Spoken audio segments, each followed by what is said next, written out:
Good evening, everybody. I am Michael Oden, and I am joined here this evening by my friend Matt Crotts. Tonight, I am the annoyed history nerd, and Matt is here. In case anybody doesn't know, Matt is the writer and artist of the fantastic book Kyrie. I would bring my copies down, but I have loaned them to my brother and sister-in-law for them to read because they are school teachers, and I'm trying to get them to purchase books for their library. So, oh wow,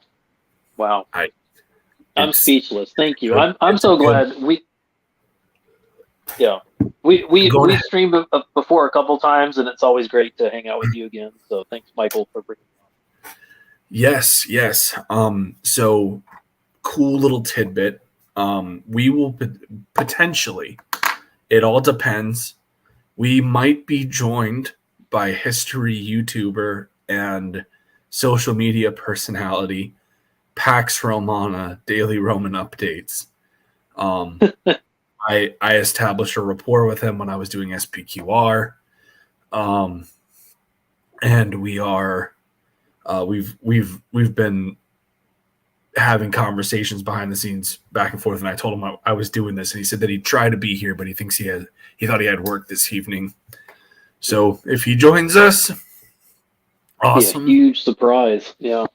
If he doesn't, that's okay too. We're gonna have a good time. I apologize. My voice is very hoarse because my son gave me the wonderful New Year's gift of a cough that became worse, and it's all sorts of fun. So I'm starting off 2023 right with my own version of the bubonic plague. So it's great. Yep, I think we all got something between Thanksgiving and New Year's. Oh God, it's miserable. My son has proven himself to be the living petri dish. Back in the fall, he brought home influenza A, and so I got the flu with a capital F. It sucked. I don't think I've been that sick in years. Oh man! And now we enter 2023, and I'm starting it right with this miserable cold.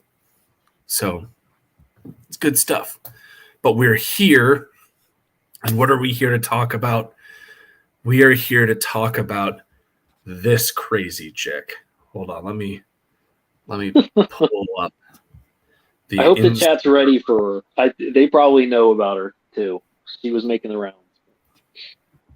So I just want to put this on the screen real quick. This is who we are discussing this evening.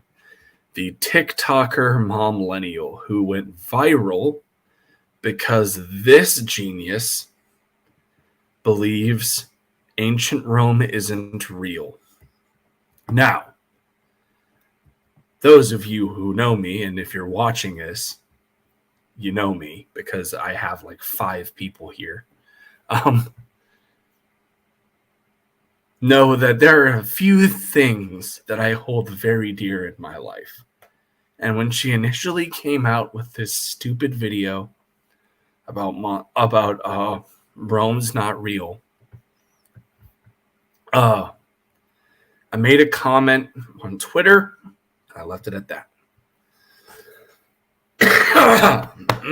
Goodness. This is going to be fun. Anyways, So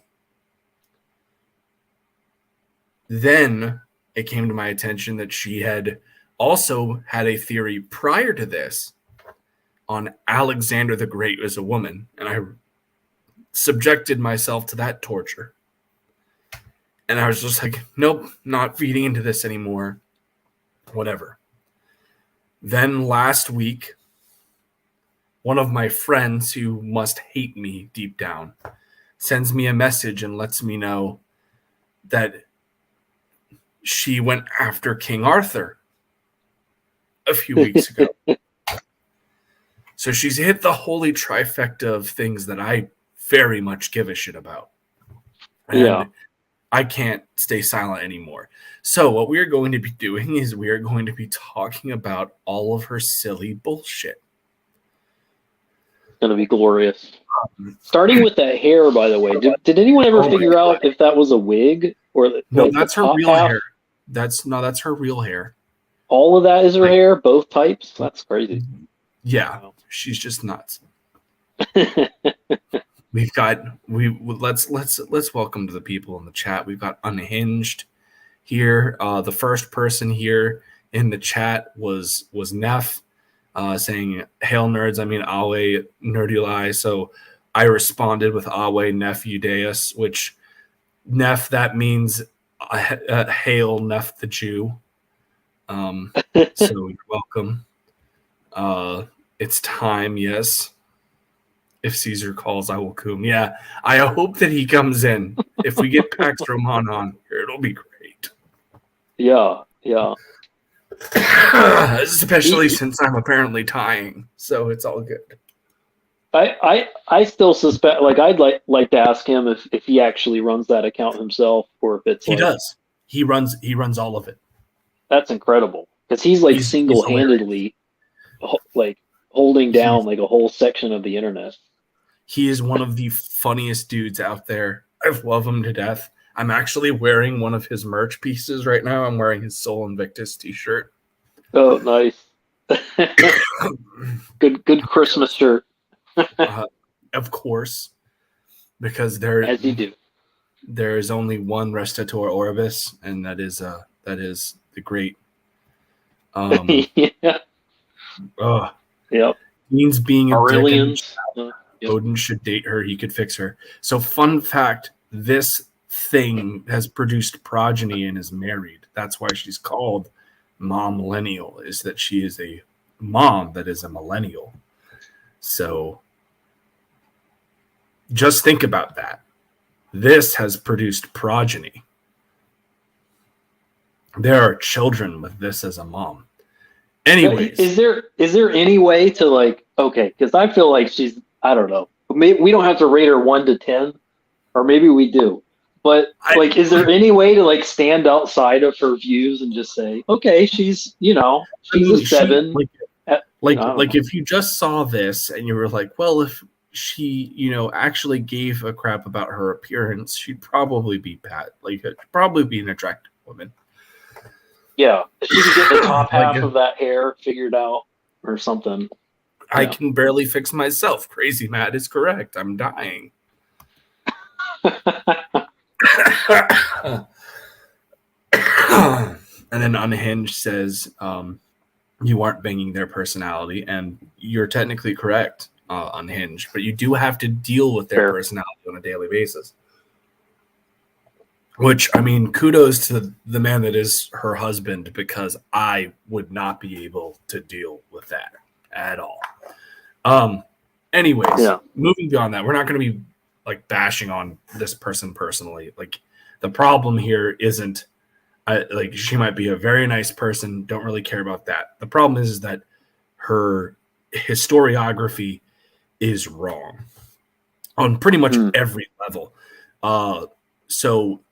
And it's funny because her King Arthur video is actually the closest thing that she has to a legitimate academic take, but it falls apart the moment you even begin to prod it, because it's, again, driven by a bias. And she ends up breaking those fundamental rules of historiography. So really quick, before we progress, there are two, when it comes down to approaching anything from an academic standpoint in terms of history, there are effectively two major rules that you have to abide by. That is, 1, no event, place, or person existed in a vacuum. You cannot remove those things from the context of which they occurred. So that's the golden rule. That's number 1.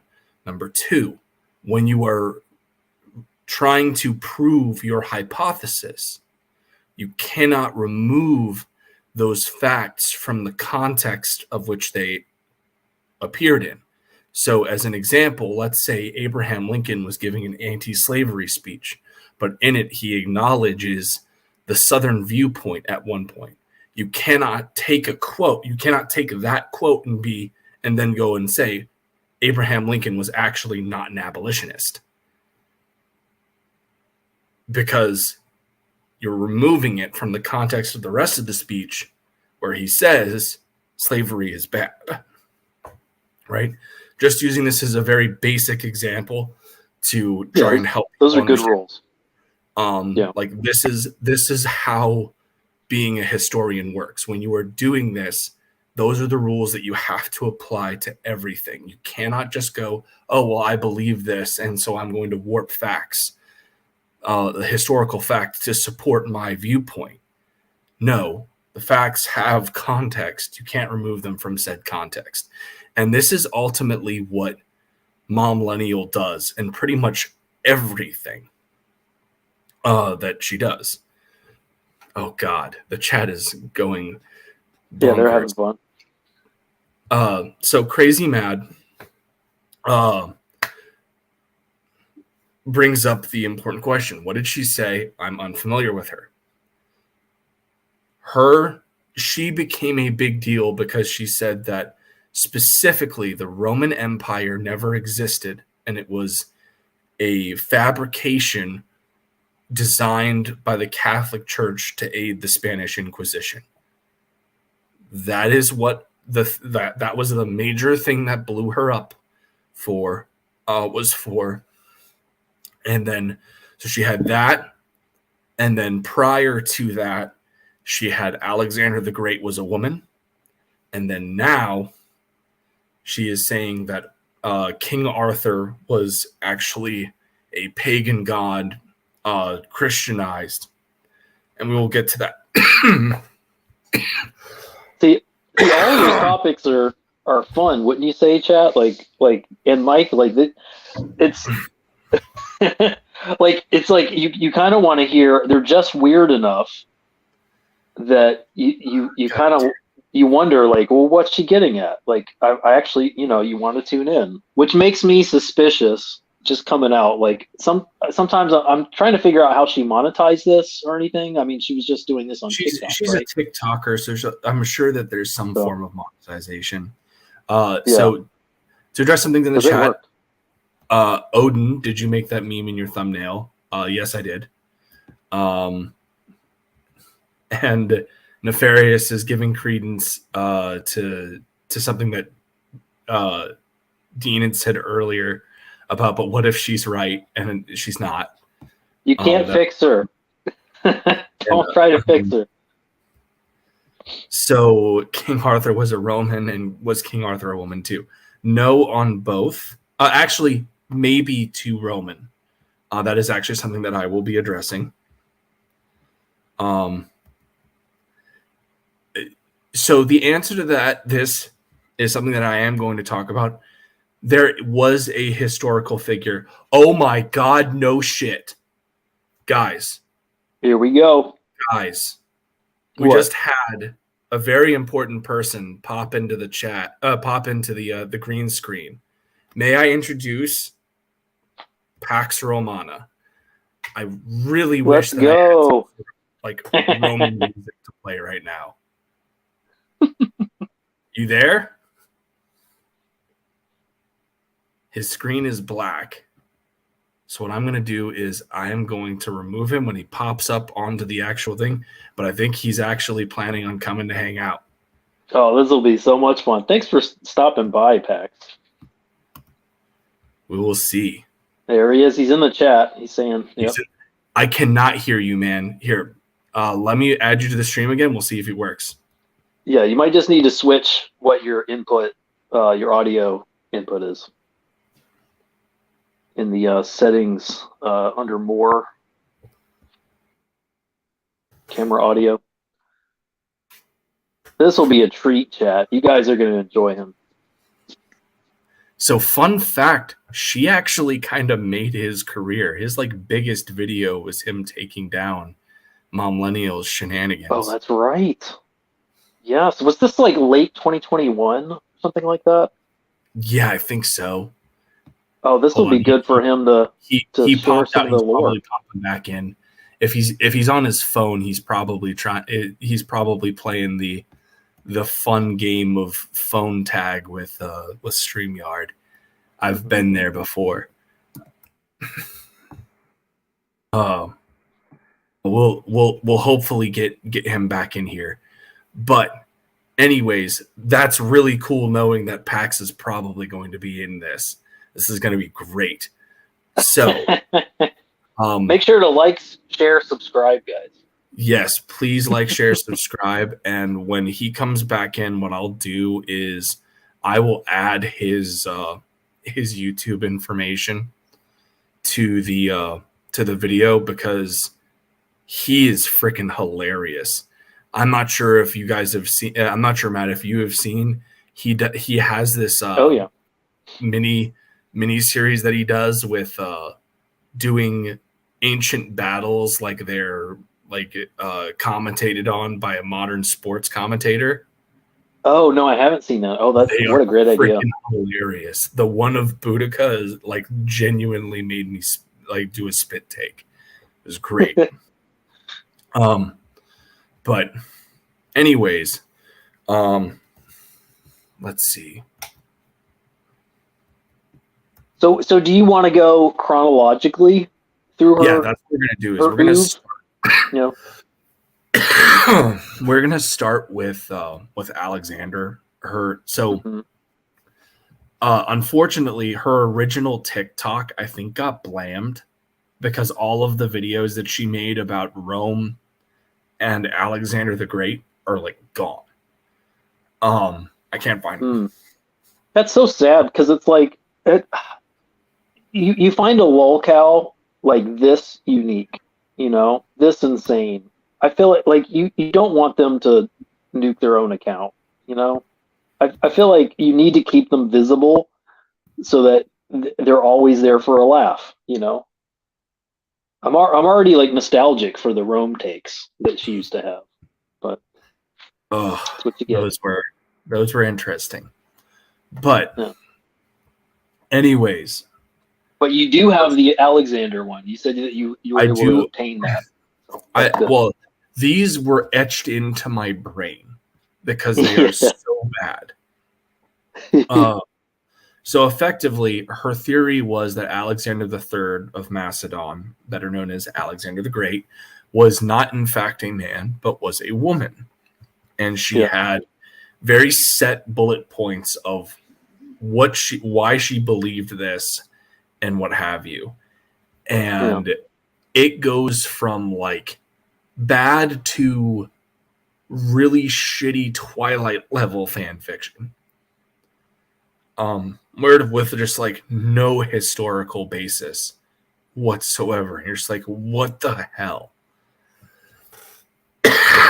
So the first point was that she claims that Philip bribed Aristotle to teach Alexander, and he's here. Can you hear me now? We can hear you. Oh my god! Here we go. So cool to actually get to hang out with you, man. Welcome. This is like a dream come true right now. I'll stay as long as I can. I'm supposed to be working, but working's for losers. So fair enough. Oh my god! Welcome to the chat. Welcome chat. Welcome. Blah. Pax Romana. Dude, your freaking sport battle video breakdowns make my day. Like all of that stuff is hilarious. Oh, the Joe Buck. I'm sporting the Sol Invictus shirt right now. Beautiful. It's my favorite shirt I've probably made. Yeah, well, I can understandably. Aurelian is the GOAT. He is for sure. Yeah, I know. Like the chat's geeking out. These guys are all people that have worked with me and our friends. And so they're like, listen to Odin's voice. He's geeking out. I was like, yeah. Because I gush about your channel all the time. I appreciate that. But anyway. So how do you feel when you see this woman's face again? Like, is this a blast from the past? Like, are you nostalgic like we are? She blocked him.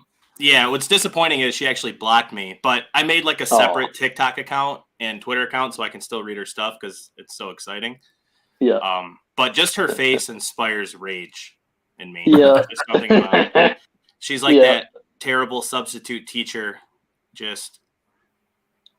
She's the worst. And I haven't actually heard her King Arthur take, so I don't know what she said. The King, what's really interesting is her King Arthur take is like 2 steps away from being academic. There are 2 major flaws to it.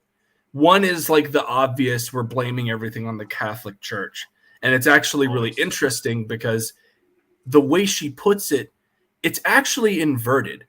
The monks that wrote down the stuff of both Cuchulainn and Arthur were doing it to try and preserve the ancient traditions and customs of those people and mixed in Christianity so that the Catholic Church wouldn't get rid of it. But because it's her, everything is the Catholic Church is trying to destroy these pagan customs. And then the other thing was she's effectively saying that Arthur is Christianized Cuchulainn, and that doesn't, like, she uses the word Celtic to describe Cuchulainn, and it's technically not wrong, but Celt, as you well know, might as well have been just another word for barbarian in Latin. Like the Celtic peoples are not homogenous. You had the Gauls were technically Celts, the Britons were Celts, the Irish were Celts, the Picts were Celts, but none of them shared a homogenous culture. Okay. Yeah, you know, her whole bit, I think, because for a long time, a lot of people thought she was trolling. And I thought that in the beginning. I still wonder. Yeah, well, she's put in so much work that if it is a troll, it's like one of the greatest trolls in history. I think she's legit, and I actually think she's a victim of like the modern classics movement, but taken to like a big extreme. Like she is, you know, like every joke you can make about what someone would put like in their bio is in her bio. Like that's why she almost looks like she's like, you know, she has like, you know, mental illness, every kind of thing that you would think would be in like a troll bio is in there, but she's actually really serious about it. And the church is her number one enemy. Yeah.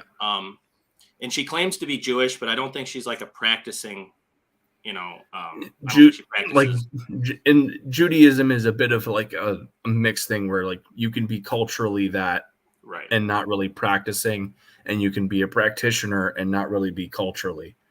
Like there is an ethnic element to Judaism, so it's one of those things where she could be either or. Like, is that why she zeroes in on the Inquisition specifically? Maybe. Is that like for Rome, she certainly was like, oh, this is all about the Spanish Inquisition. Yeah. She claims that the Catholic Church and the Spanish Inquisition invented Rome like out of whole cloth. Which she had to walk back. Yeah, she did. Because people keep giving her evidence or whatever. Because like one of her original things was there's no written, like she said, there's no written Latin documents, which we all know that there is. And there's architecture, right? I mean, there's whole like you ever see her videos on Pompeii? Like she, oh God, Jesus! Like she blames the I believe the fascist government of Mussolini for most of that, including I think Trajan's column too, if I can remember which correctly. Isn't even that's in Romania. Yeah. Like oh no, my bad. Trajan's Forum. Oh, I apologize. Yeah. Either way, that's what it was.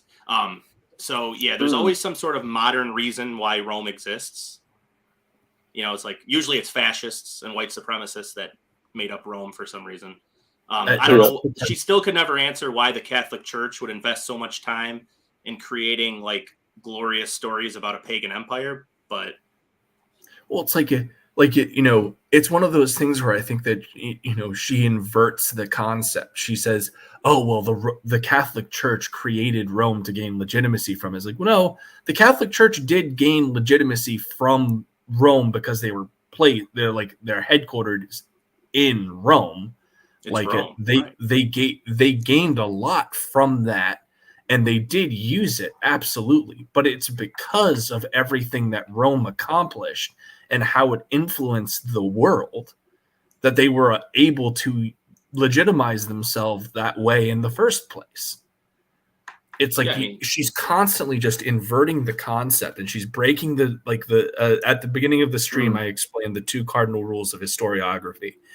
And she's using facts to try and justify her hypothesis, but removes the context. Like she talks about how Rome isn't actually Rome; it's more of like a Greco Turkic society, which doesn't make sense.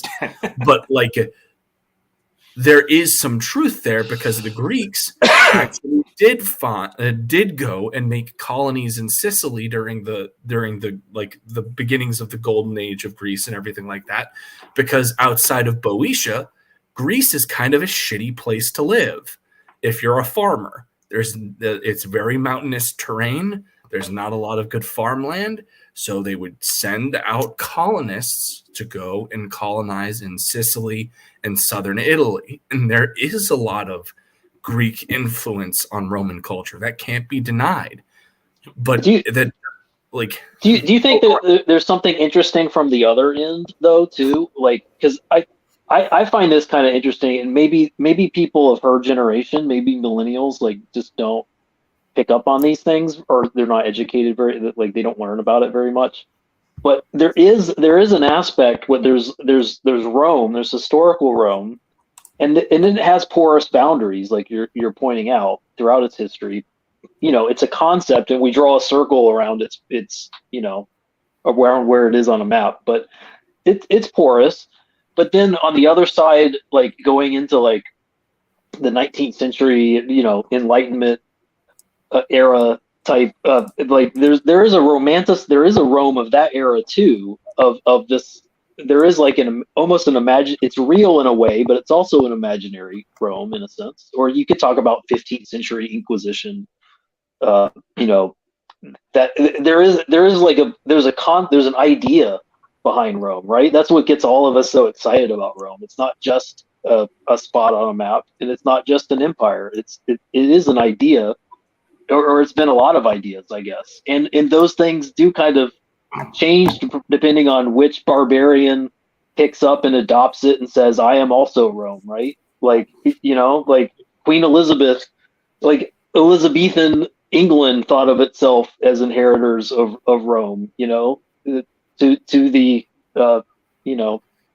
to the frustration of Spain, who also thought they were the inheritors of Rome. Like it's kind of cool. Like there's ways to kind of get at that and say, like, look at all these ways that people were portraying Rome throughout time, and almost on a fantastical level of this heroic golden age of our ancestors, that it's so big and it's so florid that it can't be real. Like maybe that's what her instinct is, that it's too big to be real. It's too, it's too important to be real. And maybe it's just captured imaginations throughout so many centuries that that's what fascinated me about her, is that maybe that's what her problem was. And she wasn't able to parse that. So she just waved it all away. Well, what do you guys think? Well, I think like you were saying, how she inverts things. It's interesting because everything that she says that created Rome was actually created by Rome, like you were saying. So Rome is like the answer to all of her questions, and the answer to most questions in like the modern Western world is Rome. Again, I would be curious to like go back in time to see like what her original like beef is, like what caused this train of thought. Like, was her a professor? No idea. Yeah, because go ahead. Did you see her thing on Alexander the Great before it was taken down?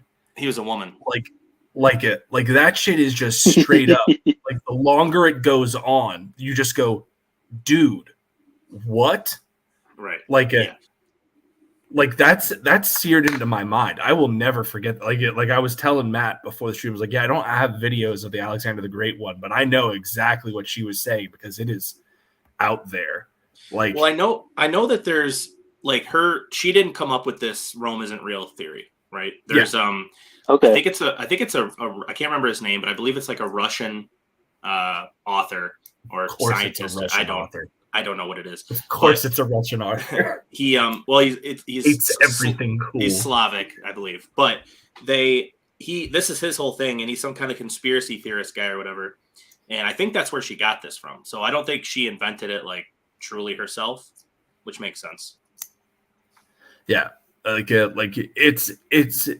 has to come from somewhere, because like you listen to Alexander the Great stuff and you go, like, at least with the Rome stuff, she brings out some, like, you did the video takedown of her. You even acknowledged, like, yeah, there are some things that you're saying here that do have that you're not completely wrong, but you're taking this out of context. It's like when she tried to use the bread and circus thing, right? Or is like she's like, it's bread in circuses. It's like, no, the expression is bread as in the food, and circus, like, not, Romani being bred in circuses. That's not what this is. That's like, I always joked about her. Even in her videos, she would use like bread and circus. She would use expressions and words that were Roman to say the Romans weren't real. She does that quite a bit.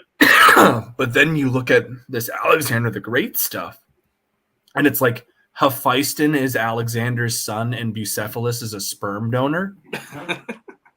Wait. Okay.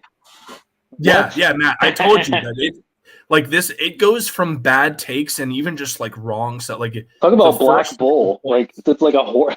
I'm not even gonna. See, that's so insane. It's got to be. I mean, I guess it is mental illness or amazing trollness. That's incredible. Like there's nowhere in primary source documents, not even in the like largely discredited Alexandrian romances, where you could even remotely take that as anything that could be a possibility. Like her, but is Alexandria still? That's the female Alexander. Is Alexandria still like lovers with Hephaestion in her paradigm, or is that not? Okay, well that's okay. No, he's not. Sorry, he's not. So no incest in this. No incest. However, she does say that because Alexandria was called Alexandria and not Alexander, that is other evidence because they used the feminine. So that's clever. See, that's where mental illness gets charming again. Like, that's actually. She lists Olympias as a Spartan, and I'm like, well, first of all, she's not. She's from Aropus, so no. But even if that was the case, it's irrelevant. There's this whole myth that Spartan women had the same rights as their men. They had more rights than most other women in the Greek polis. But those rights were kind of limited to the household. Like, a woman could ditch their husband if he wasn't a good breeding, like, wasn't good for breeding. Like, everything in Spartan society was geared towards this militant eugenics society. So Spartan women could leave their husband if they couldn't procreate, or if their offspring was not strong. You're not going to find the progressive utopia in Sparta.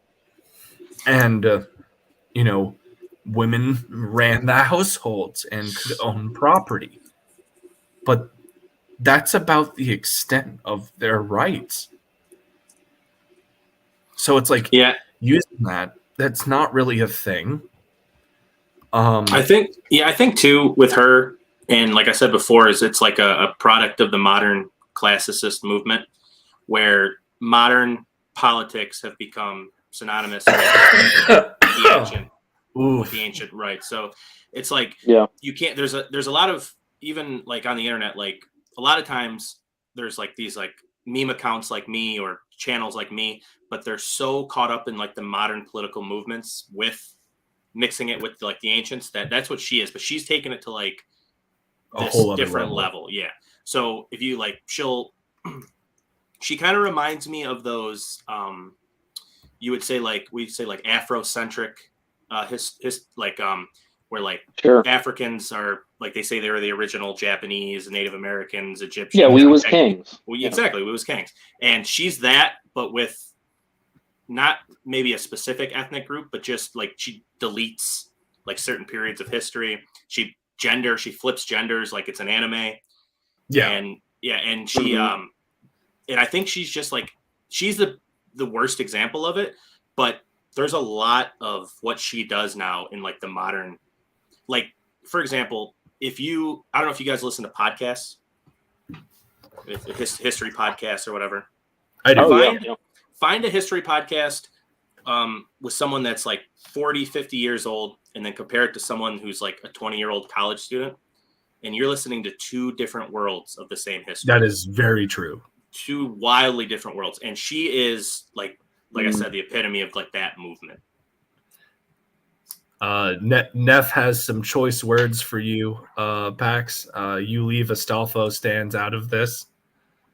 I'm not sure if you've seen Fate, but that was my anime reference was Fate. It's good stuff. Fate is a good time. Fate is good. I mean, there's too many seasons. I don't get it, but it's still a good show. I literally just go with Zero and Apocrypha. Like those are my go-tos for anything if anybody's asking me for stuff. But like, yeah. Let's see. Don't click Nefarious's next to last comment. Oh God, what did he do? You don't want to. My Catherine the Great one. StreamYard is hacking. And then Pax just says, "I'll try."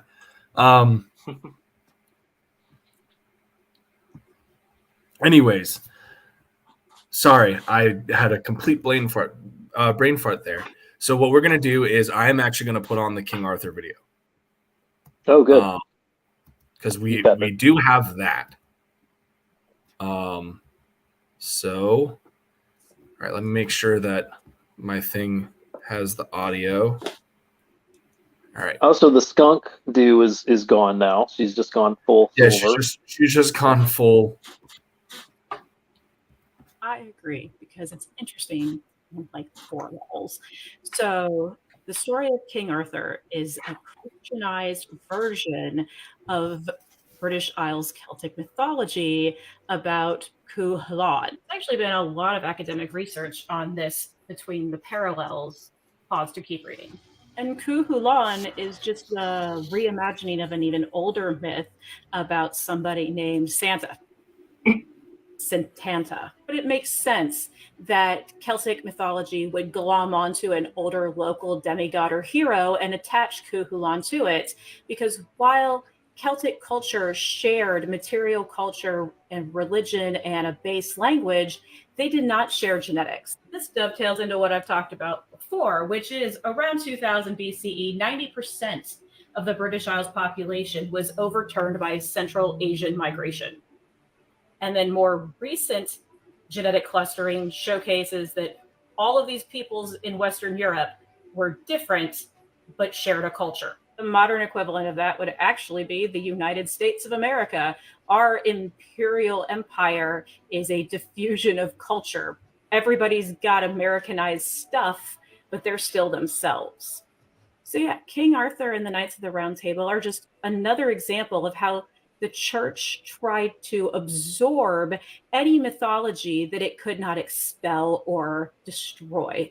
So things that were so embedded in the local culture that even getting rid of every scrap of written evidence could not erase the oral histories. I agree, because it's interesting. All right, we'll take that. Where did she get like the thing about the church destroying what written evidence would there have been on the British Isles before the church was there? I mean, before the Romans were there. The funny thing is, it's like, well, the answer to that question, Pax Romana, is Roman written records that were written in Britain. Yeah, those aren't real, though. Those are fake. Yes, those are. Oh goodness. But yeah, the funny. She's got a chain. She's got a chain of. The history goes from an older culture that she doesn't specify to Celtic, right, and then to Christian, right, and then the Christians are the baddies. But the Celts did the same thing, but that's okay, I guess, to glom or to. Yeah, well, she says that the whole thing of like, oh, there was a myth, and then it became like myths go into different cultures. Like she's saying something crazy. Everybody knows that stories get passed down generation to generation. Like she's not saying anything new there. But the thing she's saying is new. As soon as she gets to the Catholic Church, they become like a James Bond villain whose only goal is to erase the indigenous people of Europe or whatever. So that's well, and that's what as I said, like this video actually is like 2 steps away from being academic. It completely falls off at the end. But the other big problem is that she describes it as the Celtic people of the British Isles. But there was no homogenous culture of the British Isles. And on top of that, to that point, the Ulster cycle, which is the stories of Cuchulainn that she's talking about, were being transcribed in the 12th century alongside when a book called Historia Regum. Did I freeze? Or no, you're good. I can hear you. Okay. I can hear you. All right. So when like this was going on at the same time with the production of Historia Regum Britanniae by Geoffrey of Monmouth, which is the definitive origin point of what we understand as the Arthur myth. Now, Arthur as a character had appeared in multiple things prior.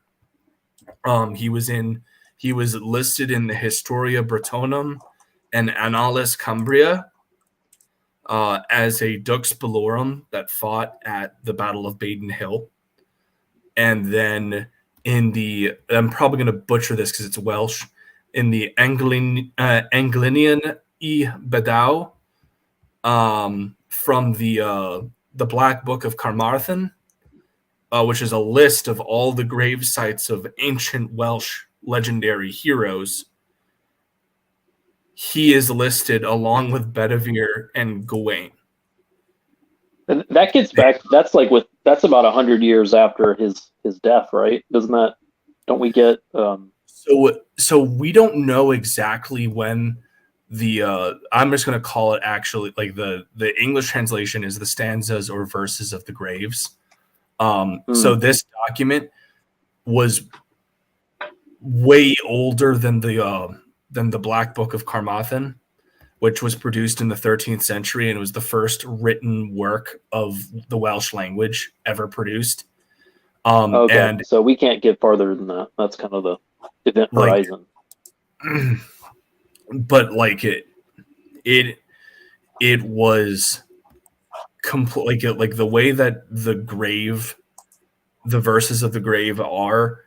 It's completely from the research I've done. It's like completely void of like Christian full Welsh culture.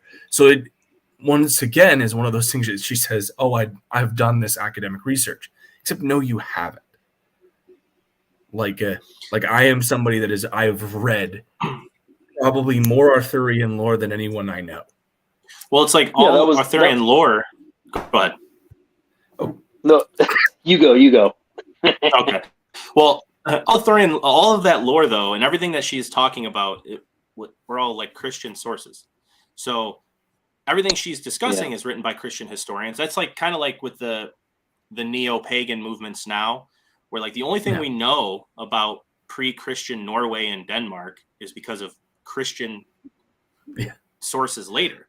So it's like I don't know where I know there's definitely like you can argue that the Christians were, fighting a war or at least a war of words with the pagans at the time, but correct. Nothing that she cites. Yeah. That's why I think that's why she uses like the Catholic Church as like they're like the leading evidence, because she doesn't have any. There is none. Yeah. As far as written evidence anyway. Yeah. And that's the whole thing is it's just everything's a jump to conclusion. And it's what can I twist to support my hypothesis, even though I'm inverting the concept. Most of these guys, like, you look at Geoffrey of Monmouth, he wrote the Historia Regum Britanniae not as a thing for the Catholic Church. He wrote it as a propaganda piece because there was a local Welsh prince that was fighting the Angles. And so he wrote this as a lineage of British kings dating back to the Trojan founding of Britain. Just to show you, like very much classically minded. It's the first king of Britain was Brutus of Troy, descendant of Aeneas. Like that's why I feel like she would actually be interested in real history if she was maybe exposed to this stuff. You know, like these.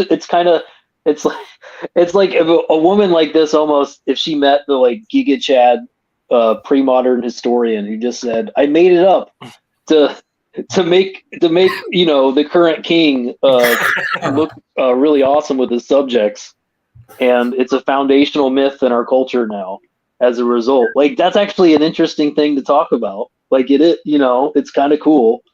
It's funny because I was to that point, I was doing my like cursory research to prepare for the stream, and one of the things written about Arthur in the Historia Britonum is that he personally killed 960 Saxons, and the follow up things like this. This is a specific detail that is debated amongst modern historians. It's like, no shit. those are like touchstones you can engage with. But. Sure.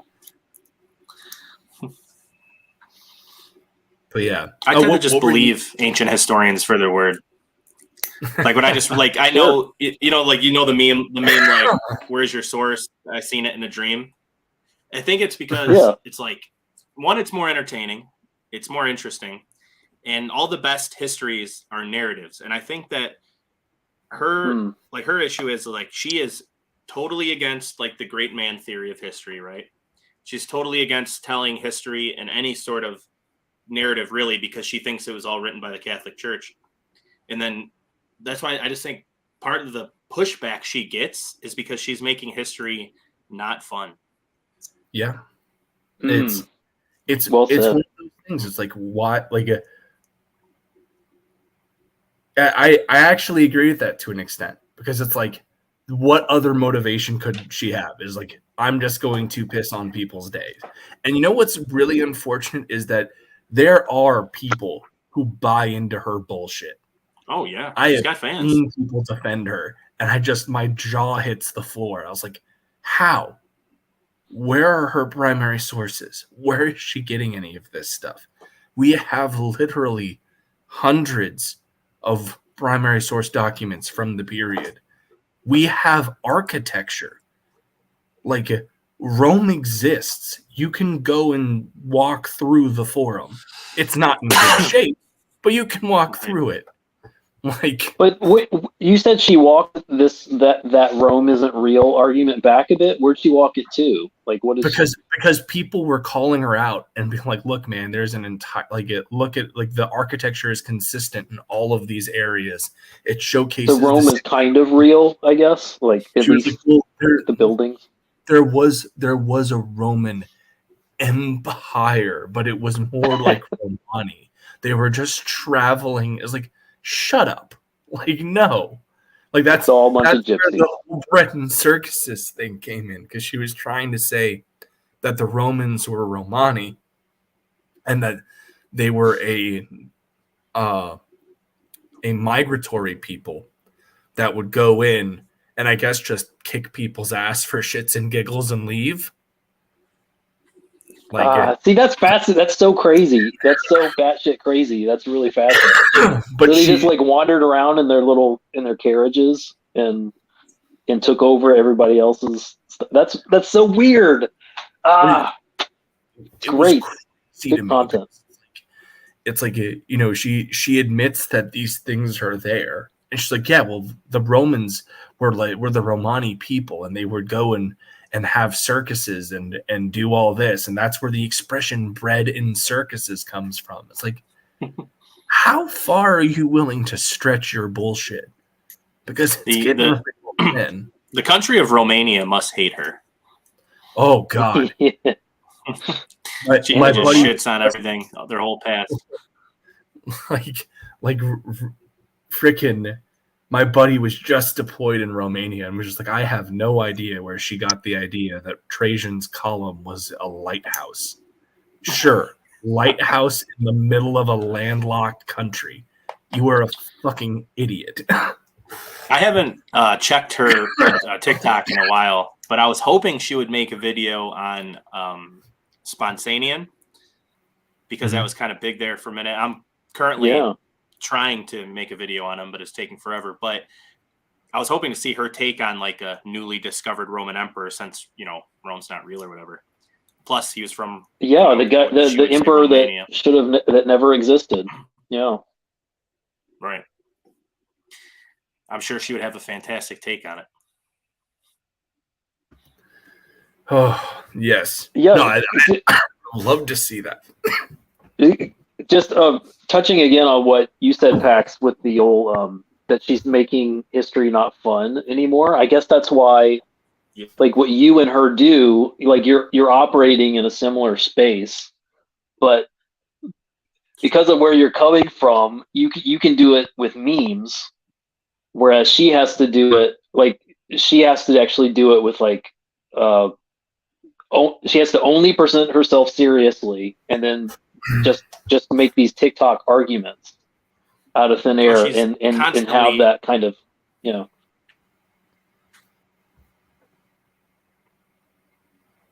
Oh, just saying, like that's like the opposite. It's the opposite approach of you, but you're both trying to get at something, which is how to engage with this content in an interesting way that actually, I guess, is insightful. I suppose, but you can do it with a single meme, which says a lot, I guess. So. Right, and she is constantly on the defense too. So her whole like internet life is like defending herself, arguing over videos, calling people white nationalists. She called you a white supremacist on her TikTok. Yeah, I saw that video. Yeah. Me and I can't remember the other guy's name. Starts with an M, but he was actually he was thinking about getting they were both talking about getting lawyers involved. That's how bad theirs got. I have no time for any of that. That's really dumb.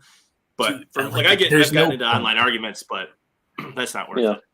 That I wouldn't even worry about that from like an employment standpoint. If any employer came and was like, well, we had a report that you've been called a white supremacist online. He's like, yeah, by a chick who denied that the Roman Empire existed. Oh, yeah, okay. For sure. Never mind. I don't think you get anyone to take her serious. Oh, goodness. Well, I hope she's able to monetize this in some way, at least, to I'm sure she has. Feed those kids. Yeah, she is. She's in the TikTok creator fund, but that I do don't make a lot of money there, so. Yeah. Oh goodness. Well, Matt, I think you had said that you're cutting out at the 1 hour mark. I think we've actually covered most everything of her shenanigans. Pax, you have a new merch store, correct? Well, it's through Teespring, but I believe they have a new they've kind of redone everything, so it's technically the same. Yeah. Here, shoot the link to that in the private chat, and then I'll put it in the comments, and then we'll pull it up on screen so people can see what. Let's check it out. Yeah, and whenever I do this, it's taking way too long, but I'm working on a Spontanean video, and it actually has some other bigger than me YouTubers in it, and I'll have awesome. Some Spontanean merch as well once the video comes out, which I'm thinking probably at this point end of January, maybe, hopefully, if I can get more time to work on it. So let me try to pull up my merch store here. It's being slow. Rad. It's all good. These things happen. Matt, I'll pull up Kyrie while we're waiting. No, thanks. Hey, Pax, I got a quick question for you. What did you think when who's the guy? Sure. Oh, see, now I don't remember. The guy who does the cartoons where it was like the UN was in like a museum showcase on the left, and the guy was like, "Eee, look at that empire." And then ancient Rome was in a display case directly adjacent, and he was like taking a pot shot. It's the guy. What's his name? Maybe the chat remembers. He's usually the guy that has like pretty radical takes on stuff. He'll make fun of transgenderism and stuff, but he was making fun of the Roman Empire. And I think you said like literally me or something. So maybe I'm answering my own question. Okay. That was like a week ago. Anyway, here's my campaign, guys. So, did you for those of you guys, did you see it on Twitter? Yeah, it was on Twitter. Yeah. I think probably my favorite week Twitter ago. that I saw of yours recently was when there's a guy posting anti-Roman artwork and is showing like the Romans killing the barbarians, and you just went, looks like a lovely Tuesday or some shit like that, and he got all butthurt. Yeah, there's quite a bit of anti-Roman stuff going on. Like, I don't understand. There's no reason for that. Like, you can not like the Roman Empire, but you don't have to go and like, I don't know. Anyways, so Kyrie 3, Robbers in the House. Pax, this is a fantastic comic. The first issue is set up in Ptolemaic Alexandria, and they go from an adventure there, and it's pretty insane. I'll let him pitch it. For those of you guys who haven't checked out Kyrie, it's well worth it. He's on his third book. It's good stuff. So Yep. I'm about 10 pages away from turning in everything and getting it printed. So in a couple weeks, probably, I'll be done. So it's set mid-3rd century, North African frontier of the empire. And so a bunch of renegades and outlaws and rebels are trying to stop an ancient Roman death cult from seizing the power that Alexander the Great once found. To buy books 1 and 2 again because you have an annotated 2nd edition. Yeah, well, we ran out. We printed through everything and we sold out on books 1 and 2. And I was like, I can't reprint those. I just can't. So I got to figure out a new way to do it that gets people something, So we got the annotated edition. I'll be getting those too. You suck, but I'll all in due time. But anyways, very good stuff. Matt, as I said at the beginning of the stream, handles all the art duties on the art and story duties on this book, and he's just done a tremendous job. It looks incredible. Oh, thanks, Pat. Yep. And with the Epic Edition, you get a real Roman coin, and I date it for you. I figure out, whose face is on the side where it was minted, that sort of thing. So you got a hand, provenance coin. And mixtapes. Yep, got the OST coming for that. I've got That's what we do over here. Right here somewhere. Pax, I know you're going to be I know at some point you're going to jump into the crowdfunding space. Into the what? Into the crowdfunding space. Into crowdfunding. Yeah. Okay. Well, I mean, I don't know what I would crowdfund. I mean, I'm not like this. What you're doing here. I mean, this is that's talent. I'm not sure. He's going to have a cameo in a future project I'm doing. I've already told him that. Oh, good. So he'll kind of be there. Yeah. That's the way to do it. Just have someone else do it. Yes. It'll be Pax Romana approved. So if you guys haven't back Kyrie 3, get this over 10K. It definitely deserves to be there. And then we have the updating on Rome store is here, and I will get this link. Love it. Just want to make sure that I have that in the chat. And there we go. All right. So I have at Two Felis. I need to get a new one of the shirts because you said that they're doing a new version of the shirt. and Yeah, my they've updated. Roman legionnaire is not looking so hot. Most of his face is peeled off. Yeah, they updated all of their like the kind of shirts that they sell now. The Carthago Delenda S shirt held up really well. Like that one I still wear all the time. Yeah, I wear that. This is the inspiration favorite. for SPQR. Right, you did tell me that, which is awesome. I saw that. Cool. And I went, oh, that's a good idea, Roman JoJo. And I went, wait, that is a really good idea. Yeah, I have so many like different, as far as ideas for drawing, like because I can't draw, obviously nothing, but I come up with the ideas, and then I've worked with a couple. Like for the Carthago one was just like some dude I found on Fiverr actually, and he did a really good job. And then Unconquered Sun was actually a dude that I know that draws. It's just finding artists to work with, and then.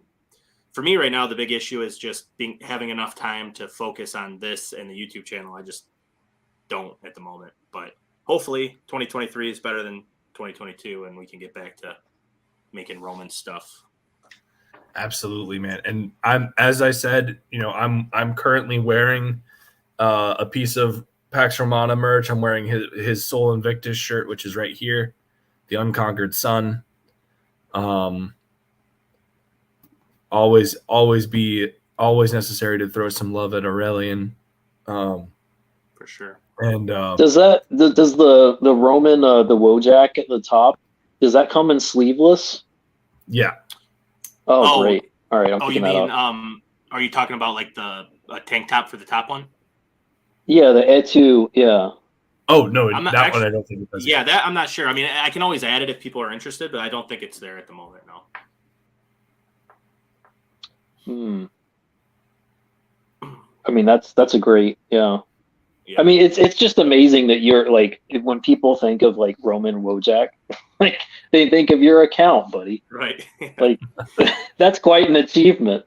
Well, not a lot of people can do that. We talked before about how like modern classicist stuff is kind of like whatever. One of the other big meme accounts, I can't think of the name of it right now. It's like CHMT or something. It's like classic, whatever. They actually blocked me and ran like a hate campaign against me because they said using Wojaks is for Nazis. Oh, so I was like, yeah, I guess they're a Nazi meme or whatever. So I'm like, well, I don't think so. I mean, everyone uses Wojaks for everything. They're not, it's like every side of the political spectrum uses these or whatever. And they're a big account. I think they're like probably 300,000-400,000 or whatever. And they're like, don't follow Updating on Rome. He's a far right extremist. He uses Wojaks. So what are you gonna do? I'm gonna keep using Wojaks. It's okay, man. This shirt is awesome.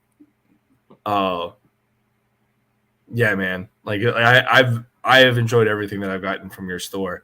I'm definitely going to be getting at the very least, a new Et Felis shirt soon. I definitely need to get the swords don't kill people, perfectly executed double envelopments do. It's funny because that one was from a video and it was like a joke. Yeah. And then I sold like 300 of them. So I was like, well, I guess that's great. That's awesome. Oh goodness. Well, if you ever need people to, if you're busy and you need to farm the stuff out, to get more stuff on the merch, people in these circles over here well acquainted with design and merchandise, Oh, for sure. Yeah, sounds good. Like I think the SPQR, the JoJo thing that you did, I think there was probably you talked about making that into a shirt, didn't you? I believe. Oh yeah, I was considering it for a minute, but like it's I had like 2 other shirts on that campaign, and it's expensive the way that I was doing it. Okay. I am going to be setting up a merch store at some point because it seems like a viable thing to do.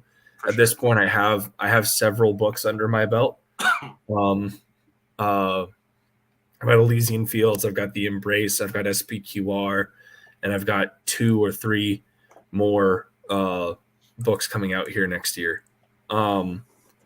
And then Nice. I am going to be doing a sequel to SPQR. We did very well on that campaign, and the next JoJo is going to be our next SPQR protagonist is Caligula, and the cover for that book I actually got Arclight Blues, who's a phenomenal JoJo style artist, to do a cover in the style of Golden Wind, and it's good. Hold on, let me see if I can actually pull it up. I've got that somewhere. Rad.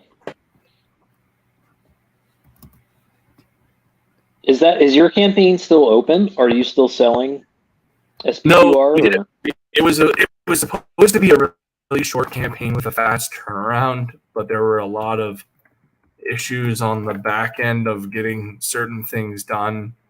The colorist for Elysian Fields ended up getting booked for a project that took a lot longer than he was expecting.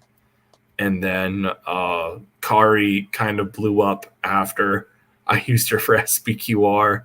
And so when we had to do the extra 6 pages and the commissions, she had to balance that with a very busy work schedule as well. And so it put a bunch of delays on things. But hold on one sec.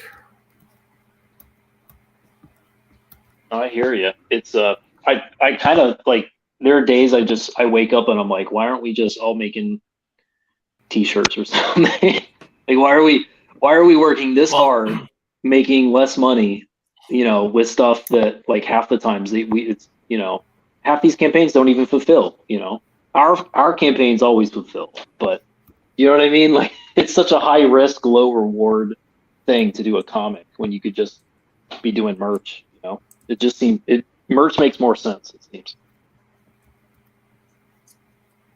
So there it is. Oh wow, that's cool. Rad. Golden Wind is perfect for Caligula. Yeah, man. So the part is so the first SPQR was called Rubicon Invaders. The second part is called Wet Dream. Yeah. Great. Really good.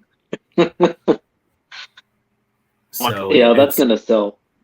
It's gonna be awesome. He's been given a divine mission from Alexander the Great to fulfill his mission of defeating Neptune, and so his stand is ex aqua, and so his stand is able to build constructs out of water. Yeah, that's cool. So effectively, the like, my plan is to have like a big JoJo style stand fight where Caligula is just summoning aqueducts and fighting Poseidon, fighting Neptune. It'll be good. But anyways, it is an hour and 8 minutes. I appreciate everybody in the chat. We'll go and say hello to them. They've been very patient because they've just been hanging out here. Gotta love the chat. But I saw we got joined by Arrogant Ape, who's been a very good mod and has been putting out links for people. So thanks, Ape. Crazy Mad got here, and Michael Briers got here. Thanks you guys for coming out. I think I saw Sugar Chris. Thanks for coming to hang out. And yeah, sorry I am sounding like I am dying. That's only partially because I am. My son got me sick. It's good stuff.